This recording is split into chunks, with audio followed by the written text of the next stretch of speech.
এবার থেকে মহিলাদের কোনো আর ভয় নেই, কারণ পশ্চিমবঙ্গ সরকার শুরু করেছেন মহিলা সুরক্ষা বাহিনী। এই বাহিনী 24x7 যে কোনো সময় যে কোনো মুহূর্তে আপনাকে সুরক্ষা দেবে এবং এদের সুরক্ষার জন্য পশ্চিমবঙ্গ সরকার 213টি উন্নত মানের বাইক দিয়েছেন, যাতে করে এই বাইকের মাধ্যমে দ্রুত সমস্যার সমাধান করতে পারেন।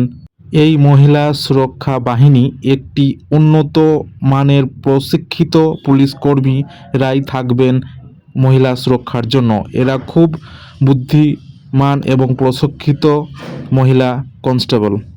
এই মহিলা সুরক্ষা উদ্যোগটি খুব একটা গুরুত্বপূর্ণ উদ্যোগ পশ্চিমবঙ্গ সরকারের দিক থেকে, কারণ কেন্দ্রীয় সরকার এই প্রকল্পটিকে বাস্তবায়িত করার জন্য অনেকগুলো টাকা বরাদ্দ বা প্রদান করেছেন পূর্ব সরকারের আমলে, কিন্তু সেই কাজগুলো বাস্তবায়িত করেননি মমতা ব্যানার্জির সরকার। এবার আসছে দুর্গা সুরক্ষা স্কোয়াড। রাজ্যের প্রতিটা জেলায় ও কমিশনারেটে থাকবে বিশেষভাবে প্রশিক্ষিত মহিলা পুলিশ কর্মীদের টহল বাহিনী। মোটরসাইকেলে বিভিন্ন সংবেদনশীল জায়গায় টহল দেবে এই বাহিনী। রাস্তাঘাটে মহিলাদের হেনস্থার বিষয়ে জিরো টলারেন্স নীতি নিয়ে চলবে আমাদের দুর্গা সুরক্ষা স্কোয়াড। রাজ্য সরকারের তরফে এই স্কোয়াডের জন্য দেওয়া হয়েছে 213টি নতুন মোটরসাইকেল।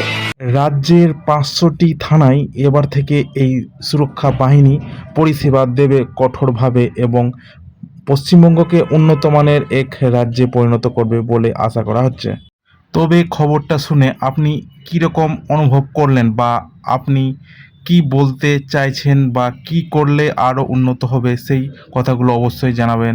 ধন্যবাদ দেখার জন্য এই ভিডিওটা।